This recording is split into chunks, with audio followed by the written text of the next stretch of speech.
Fighter இந்த படத்தோட review தான் போட வந்திருக்கேன் ஃப்ரெண்ட்ஸ். இப்போ தான் ஷோ முடிச்சு வந்திருக்கேன் ஃப்ரெண்ட்ஸ். இப்போ வந்துனுக்கிற படமெல்லாம் என்ன எனக்குன்னு தெரில, ஹிந்தியில் தான் விட்டுனுக்குறாங்கோ.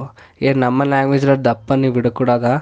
இல்லை ஏன் கேட்குறேன்னாக்கா, பேன் இந்தியா பேன் இந்திராங்கோ, அட்லீஸ்ட் தமிழில் டப் பண்ணலாம், இல்லை ஹிந்தியில் தான் பார்க்க வேண்டிய நிலவில் கொண்டு வந்து நிற்கிறாங்கோ.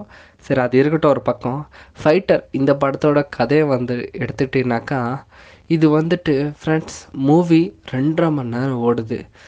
ஸ்டோரி மொத்தமே பார்டரில், அதாவது அங்கே நடக்கிற சீன்ஸ் தவிர வேறு எந்த சீன்ஸும் ஆட் பண்ணல. அதுதான் இந்த மூவியோட ப்ளஸ் பாயிண்ட். இவங்க என்ன கதையை எடுத்துட்டாங்களோ அந்த கதையை ரொம்ப ஸ்ட்ராங்காக, ரொம்ப நீட்டாக, ரொம்ப ஸ்க்ரீன் பிளே ரொம்ப நல்லாயிருக்கு. தீபிகா படுகோனு கூட இந்த அளவுக்கு வந்து ஓட்டுவாங்களா அந்தோட ஜெட்டுன்னு சொல்லிட்டு நமக்கு இந்த படத்தில் காமிச்சிருக்காங்க. By the by okay, one time watchable. நன்றி.